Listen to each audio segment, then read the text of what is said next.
Voilà un beau radar automatique. J'ai décidé de vous mettre à l'aise. Et est-ce que vous savez comment on repère les endroits où il y a des radars automatiques? Il y a deux manières. Il y a les panneaux. Et puis, quand vous voyez des gens rouler très vite, vous dépassez par la gauche ou la droite, ça dépend. Et puis d'un coup, freiner un grand coup, rouler tout doucement, et puis après reprendre une grosse accélération. Ça m'a toujours amusé de voir ça, des conducteurs qui font ce genre de choses. Est-ce que vous pensez que ces conducteurs freinent par amour de la loi? Parce qu'ils se sont dit, tiens, la loi est tellement bien faite qu'il y a besoin de freiner, vous comprenez, c'est important.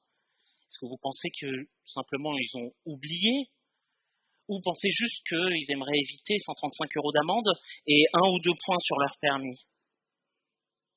Si le respect de la loi n'est finalement que de faire semblant, et dès qu'on voit une voiture de police, ralentir et sourire, avoir un large sourire, vérifier sa ceinture, ce genre de choses, ça reste finalement qu'une obéissance de passage. Une obéissance juste pour faire joli, un grand sourire, mais qu'une façade.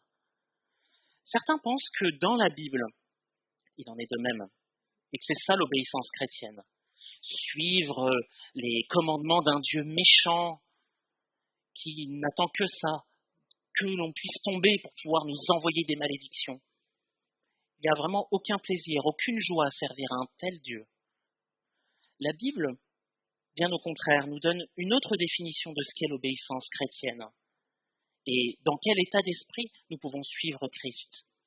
C'est plutôt une obéissance qui vient d'un cœur qui a été transformé par l'Évangile. Une obéissance qui peut être joyeuse, qui doit l'être, même si ce n'est pas facile. Elle nous pousse à agir comme Christ l'a fait, et comme nous l'avons déjà chanté, Christ est allé sur une croix et est mort. Comment éprouver une telle joie? On n'est pas là pour pouvoir acheter Dieu ou pour pouvoir finalement acheter une bénédiction, éviter le malheur, mais par amour pour lui, afin qu'il soit glorifié.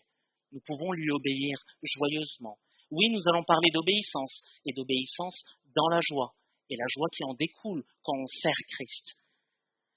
Nous allons prendre un texte dans l'épître de Paul aux Philippiens, et dans ce texte-là, ce que nous verrons, c'est que la source de la vraie joie, cette source, cette vraie joie, elle passe par notre obéissance à Christ et par ses implications dans nos vies quotidiennes. Prenons donc Philippiens en chapitre 2, versets 12 à 18. Je lis en version second 21, Philippiens chapitre 2, versets 12 à 18.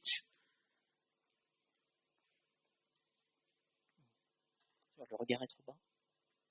Ok, merci. Hop.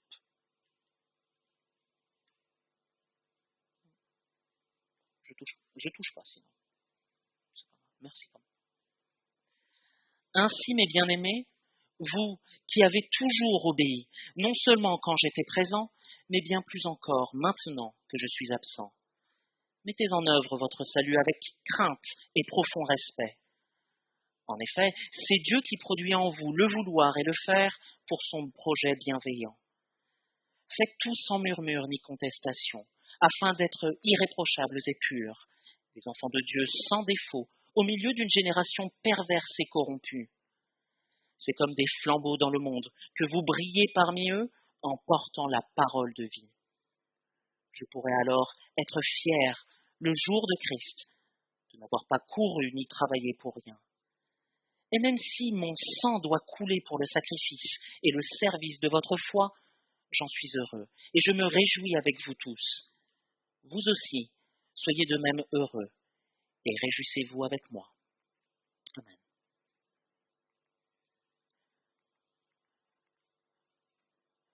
Nous étudierons ce passage sous 3 aspects, sur notre obéissance fondée sur Christ, notre obéissance encouragée par Christ, et notre obéissance pleine de joie en Christ. Paul, dans cette lettre aux Philippiens, s'adresse donc à toute une église, pas simplement à quelques individus. Et cette église est une église qui est en partenariat avec Paul. Il n'y a pas énormément de problèmes dans cette église, mais il écrit à cette église parce que lui, il est en prison et un certain nombre de dons lui sont parvenus pour qu'ils puissent continuer.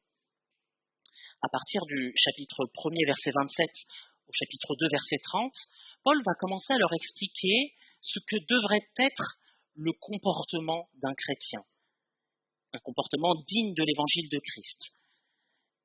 Juste avant notre passage, du verset 5 au verset 11, Paul fait comme une pause dans ce développement pour pouvoir parler de l'exemple suprême. C'est peut-être le cœur de cet épître, l'exemple de Jésus-Christ.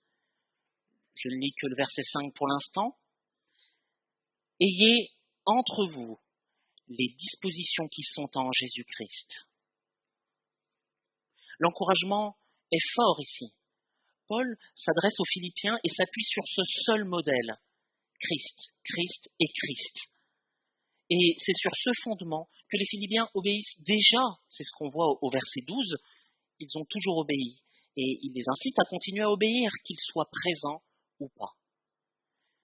En partant de cette obéissance, Paul leur demande quelque chose de particulier, c'est de mettre en œuvre votre salut, leur salut. Cela signifie plutôt de traduire en actions concrètes leur nouvel état de cœur, produire des œuvres qui confirment ce que Dieu a déjà fait en eux. Qu'est-ce que Dieu a fait? Les hommes ne pouvaient pas se sauver eux-mêmes, ils étaient destinés à la condamnation éternelle, et Dieu a envoyé son Fils pour pouvoir vivre la vie qu'aucun humain ne pourra le faire, et mourir pour nous, prendre la condamnation à notre place. Oui, il est mort sur une croix, mais il est ressuscité, alléluia, et il vit pour toujours, il est monté au ciel, on va bientôt fêter l'ascension, et se souvenir de ça la semaine prochaine, il est monté au ciel et il plaide pour nous. Dieu a envoyé son Fils pour nous, pour que nous puissions devenir enfants de Dieu, et que Dieu donc se comporte avec nous comme un Père. Comment est-ce possible de produire de nouvelles œuvres, des œuvres qui le glorifient, qui montrent qu'on a changé de vie? Le verset 13 est assez explicite pour ça. Car, et c'est décisif dans ce passage, car c'est Dieu qui produit en vous le vouloir et le faire pour son projet bienveillant. Donc, Dieu donne le désir et il donne la capacité d'agir selon sa volonté dans son projet bienveillant. C'est ça la transformation du cœur que Dieu produit en nous et en ceux qu'il sauve. Ici, il n'est pas vraiment question de créer son salut, de se dire, à force d'œuvres bonnes, peut-être qu'un jour au paradis, on va peser, on va se dire, on a fait quelque chose de meilleur que ce qu'on a fait de moins bon, donc on le mérite. Il n'est pas du tout ici question de cela. C'est tout à fait impossible d'acquérir le salut par ses œuvres. Et à l'inverse, il n'est pas non plus question de se dire, car Dieu, c'est Dieu qui produit. Bon, on croise les bras, on se met tranquillement sur le canapé, on attend que ça se passe, et puis on verra bien, comme c'est Dieu qui fait, on n'a pas besoin de faire grand-chose. Il y a un équilibre ici, une coopération que l'on peut voir entre des humains rachetés et Dieu qui opère en nous le vouloir et le faire, selon son projet bienveillant. C'est également mis en évidence dans Éphésiens 2, versets 8 à 10. En effet, c'est par la grâce que vous êtes sauvés, par le moyen de la foi. Et cela ne vient pas de vous, c'est le don de Dieu. Ce n'est pas par les œuvres, afin que personne ne puisse se vanter. En réalité, c'est lui qui nous a fait. Nous avons été créés en Jésus-Christ pour des œuvres bonnes que Dieu a préparées d'avance, afin que nous les pratiquions. Est-ce que hier, il y en a certains qui ont vu PSG Ajaccio? Il y a des fans de foot ou pas? Je vois des footeux qui baissent la tête. On s'est vu. Un petit 5-0, ça fait plaisir. Enfin, pour les fans, pour ceux qui aiment le PSG, pour Ajaccio, c'est plus dur. C'est moche la Ligue 2. Quand on voit un but, quand on voit l'attaquant planter une petite lucarne, ça fait un petit peu plaisir. On les voit célébrer. À votre avis, qui a gagné? Bien sûr, l'attaquant va peut-être certainement avoir une prime parce qu'il a marqué, parce qu'il a fait son job. Mais si dans une équipe de foot, il y avait un seul attaquant, il ne pourrait pas du tout avancer au but et marquer. À l'inverse, dans une équipe, S'il n'y avait uniquement que des joueurs défensifs, aucun joueur offensif, il ne pourrait pas marquer beaucoup de buts. Alors c'est bien de jouer la défense, mais au bout d'un moment, il faut marquer pour gagner.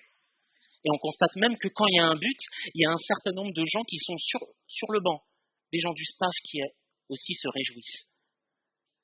C'est un peu quelque chose de similaire qu'on peut voir. Dieu a tout accompli pour nous. Il a tout accompli pour nous racheter. Le prix a été énorme, le prix de son Fils. Et nous avons un effort à produire pour pouvoir agir selon ce salut, de produire des œuvres, non pas pour nous sauver, mais qui prouvent qu'on a changé de vie. C'est Dieu qui nous donne les ressources. Il le donne en donnant le vouloir et le faire. Et pourquoi le vouloir et le faire ? Prenons un exemple avec un jardinier, par exemple. On a un magnifique arbre fruitier, et ce jardinier, il n'a rien fait pour l'avoir. Il y a un bel arbre fruitier qui doit tailler, entretenir. Alors, avoir le vouloir sans le faire, c'est un peu comme s'il regardait cet arbre et il se dit, il faudrait tailler. Il faudrait peut-être mettre un peu plus d'engrais, il faudrait vérifier qu'il n'y ait pas trop d'eau. Et puis il le regarde, mais il ne fait rien. En gros, c'est un jardinier en télétravail. Ça ne marche pas trop, hein. Le faire sans le vouloir, c'est un peu moi dans mon jardin. Je taille, mais je réfléchis pas trop. J'ai pas trop d'objectifs. Je taille, mais à mon avis, je fais plus de mal que de bien. C'est un peu la même chose. On y va, on a peut-être extérieurement un certain nombre de... on est content, on fait pour faire, mais on n'a aucun objectif. Est-ce que nous réalisons dans nos vies, pour ceux qui ont accepté Christ, la valeur du salut, la valeur de ce que ça lui a coûté?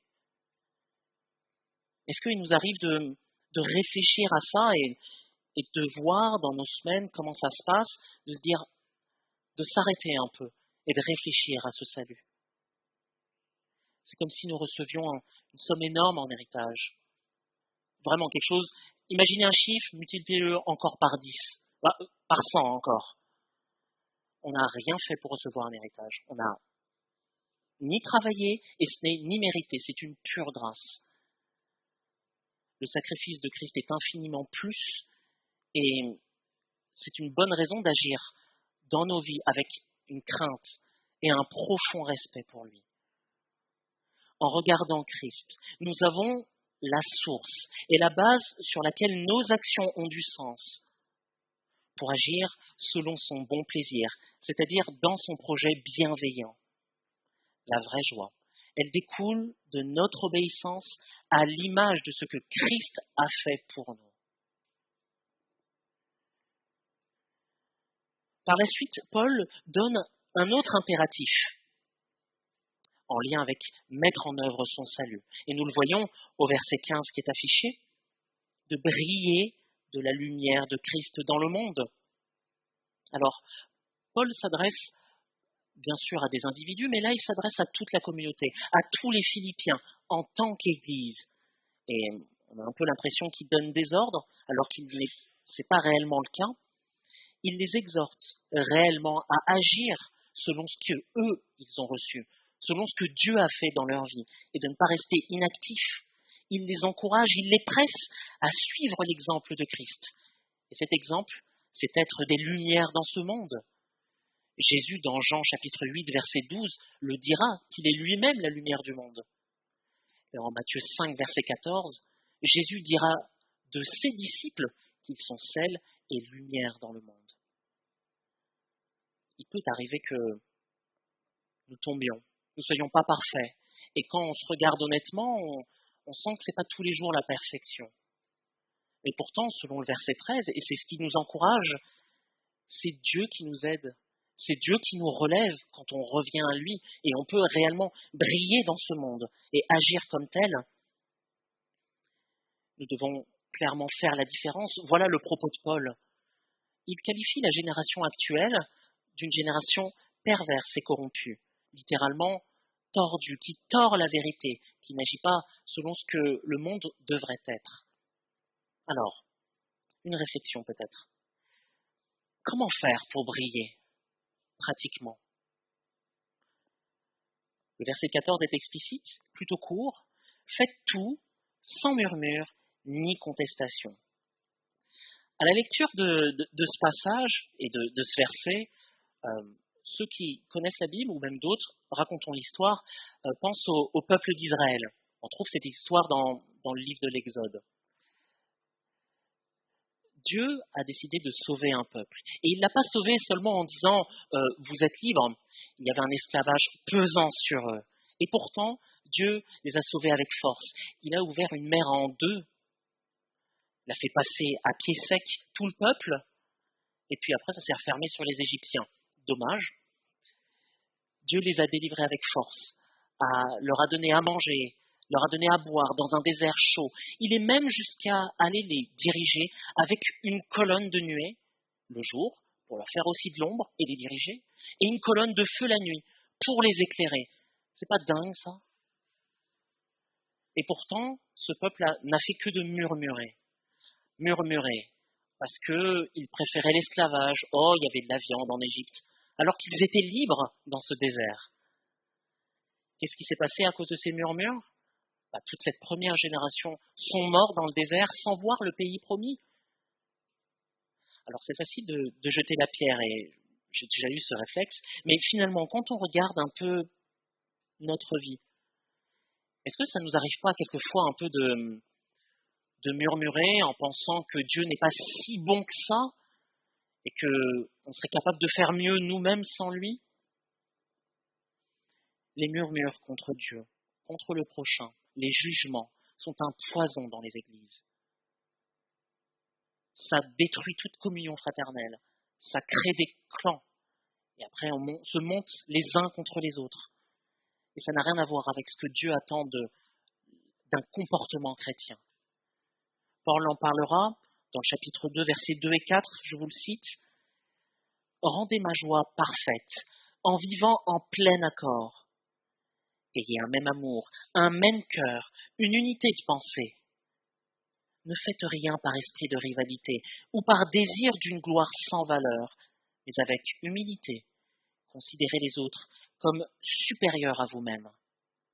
Que chacun de vous, au lieu de regarder à ses propres intérêts, regarde aussi à ceux des autres. » Waouh, un vrai défi, non? Compliqué à vivre en Église? Et pourtant, c'est le challenge qui nous est lancé. Et Paul ne dit pas ça juste comme ça en l'air, mais il cite encore l'exemple de Jésus-Christ. Et le cite au verset 6 et 7. Lui qui était de condition divine ne chercha pas à profiter de l'égalité avec Dieu, mais il s'est dépouillé lui-même, et il a pris la condition d'un serviteur, en se rendant semblable aux hommes, se trouvant ainsi reconnu à son aspect comme un simple homme. L'appel est plutôt clair pour notre Église, pratiquement, réellement, de vivre cette unité à l'image de ce que Christ a fait, de revêtir l'humilité. Quelques pistes pour pouvoir faire ça? Intéressons-nous les uns aux autres. Jérémie en a parlé juste avant, de voir de quelle manière on peut discuter et de voir qu'on a un temps de convivialité au début avec le café. Mais prenons le temps de discuter les uns avec les autres, de manière concrète, de prier les uns pour les autres. Nous avons des groupes de maison pour pouvoir discuter dans un cadre un peu plus restreint, partager nos fardeaux, nos joies, nos peines ensemble et prier, s'intéresser aux autres, s'intéresser peut-être à des gens avec qui on n'irait pas naturellement. Christ est venu vers nous. Nous n'étions pas aimables. Il n'y avait aucune raison que Christ fasse ça pour nous, à part par amour. Nous lisons en Romains chapitre 5, versets 6 à 8. En effet, alors que nous étions encore sans force, Christ est mort pour des pécheurs au moment fixé. À peine mourrait-on pour un juste. Peut-être accepterait-on de mourir pour quelqu'un de bien. Mais voici comment Dieu prouve son amour envers nous. Alors que nous étions encore des pécheurs, Christ est mort pour nous. Que nous puissions nous faire grâce les uns les autres. Que nous puissions nous pardonner les uns les autres. N'oublions pas que c'est Dieu qui nous a établis là où nous sommes et il a mis des frères et sœurs en Christ afin que nous puissions grandir ensemble. Si nous n'arrivons pas à nous aimer les uns les autres, à faire grâce. Comment faire pour contraster avec le monde qui agit avec orgueil si on cherche notre propre gloire, si ce que l'on cherche à faire, c'est à s'élever en marchant sur les autres, en quoi sommes-nous réellement différents du monde? Il est également question ici de briller en portant la parole de vie. Nous avons à proclamer Christ également par notre témoignage à l'extérieur, de briller non seulement en Église, au milieu d'une ville, mais de briller également individuellement, dans nos contextes respectifs. Il y a donc un comportement à avoir et des paroles aussi à poser, à prendre position. Et les deux sont motivés par l'exemple de Christ. L'obéissance dont il est question ici, nous le voyons au verset 15, n'a rien à voir avec une histoire d'être parfait, de se dire j'attends d'être totalement propre, de ne pas avoir de péché dans ma vie pour pouvoir parler, parce qu'on risque d'attendre longtemps. Mais il est question ici de suivre l'exemple de Christ, le fait d'être irréprochable, pur, être sans défaut. Christ est capable de porter cela. Nous, c'est juste une trajectoire, c'est un objectif de suivre Christ et de marcher de sanctification en sanctification. Au fur et à mesure de notre marche avec Dieu, Dieu nous montre ce qui ne va pas et on règle les choses au fur et à mesure. Voilà un objectif pour nous, pratique dans nos vies et un objectif également en Église. Cette obéissance, c'est de vivre Christ au quotidien. C'est de choisir au travail d'être la personne qui est intègre plutôt que de choisir la corruption. C'est choisir pour sa vie pratiquement de choisir la pureté pour suivre Christ plutôt que de céder à la tentation, de la pornographie, de l'adultère, de toutes ces choses. C'est oser ouvrir sa bouche pour pouvoir parler de Christ plutôt de se taire et de rester un petit peu lisse dans son contexte de travail par exemple ou au milieu de ses amis. En regardant Christ, nous sommes encouragés pour le suivre et lui obéir joyeusement, même quand c'est compliqué, sachant que lui, il s'est humilié et il est allé jusqu'à la mort. La vraie joie, elle découle de notre obéissance à Christ, dans notre vie quotidienne, en Église et individuellement. Après avoir exhorté les Philippiens à mettre en œuvre leur salut et à être des flambeaux, des luminaires dans le monde, Paul veut se réjouir et les inviter à en faire de même. Il veut se réjouir de ce que les Philippiens, si eux, ils agissent selon ce salut-là, il va pouvoir lui-même se réjouir le jour de Christ. Paul parle même de verser son sang. Dans d'autres versions, ça dépend ce que vous avez dans votre Bible, vous avez le terme libation sur le sacrifice. Une libation était un sacrifice liquide qui était répandu au-dessus d'un sacrifice principal. Et Paul veut se considérer ainsi vis-à-vis des Philippiens. Paul ne voulait pas que les Philippiens se laissent aller à l'inactivité, mais plutôt qu'ils puissent prendre part à l'œuvre de Dieu. Dans leur ville, dans leur église, partout où ils étaient, qu'ils soient réellement disciples de Christ. La foi des Philippiens est ici mise en valeur, c'est le sacrifice principal dans leur vie, le sacrifice principal pour Dieu. Et Paul, en les affermissant, en les encourageant, en étant avec eux ensemble, c'est juste la cerise sur le gâteau en plus, pour qu'au jour de Christ, ils puissent se réjouir. Paul fera de toute façon le sacrifice de sa vie, il le dit plus tôt dans cette lettre aux Philippiens, Christ est ma vie et la mort m'est un gain. Donc il ne cherche pas quelque chose de morbide, mais plutôt il veut voir dans le cœur des Philippiens Christ, de voir des réelles actions, de voir qu'ils prennent part à l'œuvre de Christ.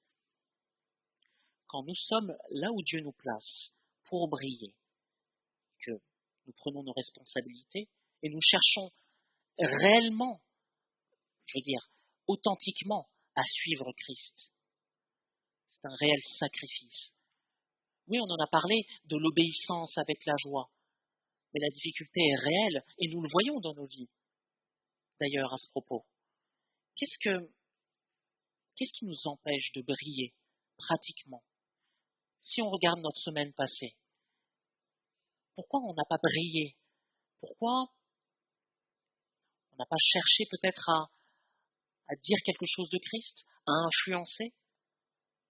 C'est une réelle question qu'on peut se poser, de savoir, en toutes circonstances, je suis disciple de Christ. Et ma fonction est de lui rendre gloire. Mais on voit qu'il y a des difficultés et que c'est un réel sacrifice des fois qui peut nous coûter bien plus sur cette terre, mais qui est un sacrifice agréable à Dieu, de savoir qu'on se positionne pour lui. En choisissant de suivre Christ, il y a des efforts, des peines et des combats.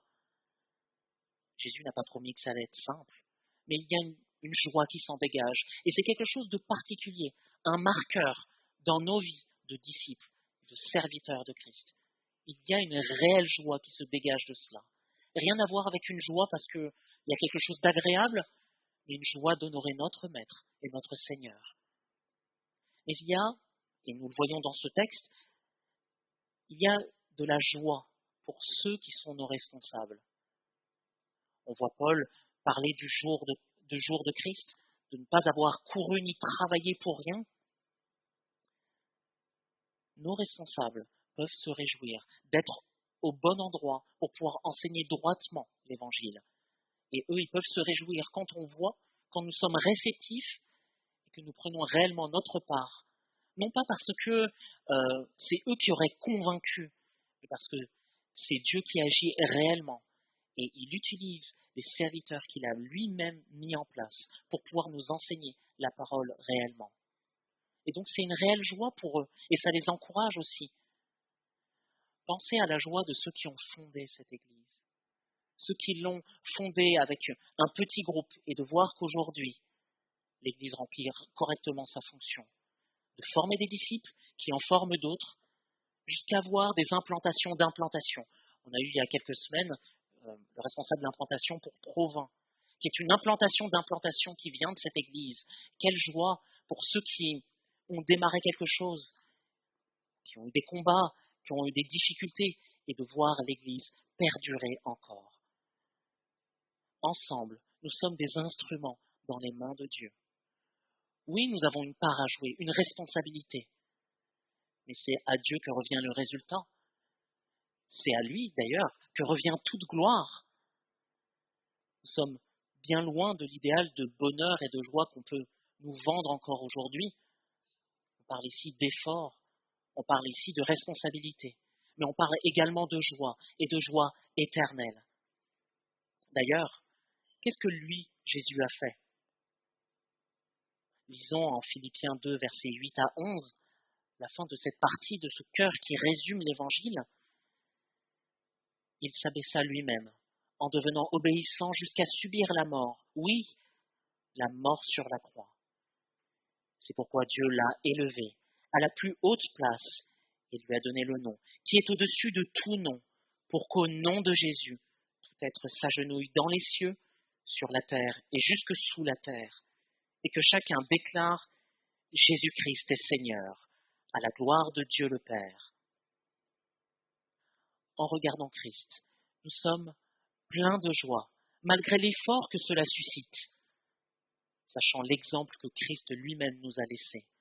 La vraie joie, celle qui découle de notre obéissance à Christ, malgré les efforts, malgré les souffrances, cette vraie joie est réelle, palpable et peut être vécue aujourd'hui. Et nous pourrons nous réjouir avec Dieu éternellement. Alors, est-ce que, avec l'étude de ce passage, nous voyons encore la vie chrétienne comme la peur du gendarme céleste qui attribue des bons et des mauvais points? Voilà ce que nous avons vu aujourd'hui. Nous avons vu combien notre obéissance est fondée sur ce que Christ a fait à la croix.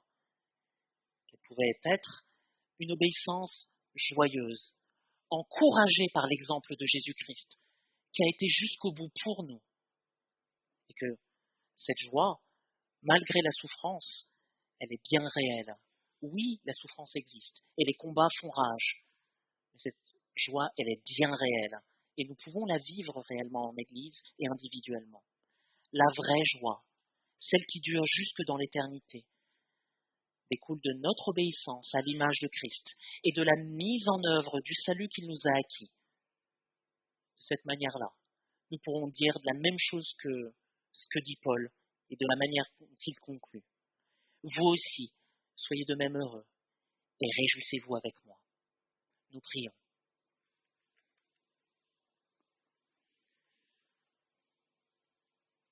Notre Dieu et Père, merci parce que nous voulons encore rester à l'écoute de ta parole. Merci pour ce passage de Philippiens, de quelle manière il impacte nos vies. Père, tu nous fais grâce de pouvoir te suivre, tu nous as choisis, sauvés, établis là où tu voulais, que nous puissions t'obéir en toutes circonstances, même quand c'est difficile. Pardonne-nous là où, Seigneur, nous avons échoué, nous sommes tombés, nous nous sommes tus. Permets-nous, Seigneur, de pouvoir accomplir les œuvres que toi tu as réservées d'avance afin que nous les pratiquions. Donne-nous de briller comme Christ est la lumière. Donne-nous de refléter cette lumière et de la porter dans le monde. Que nous puissions être ces petites étoiles dans un ciel noir de nuit. Nous puissions refléter la lumière de Christ. Fais-nous grâce, Seigneur, pour la semaine à venir, afin que nous puissions, oui, garder en tête que nous sommes rachetés à un très grand prix et que nous puissions te servir. Amen.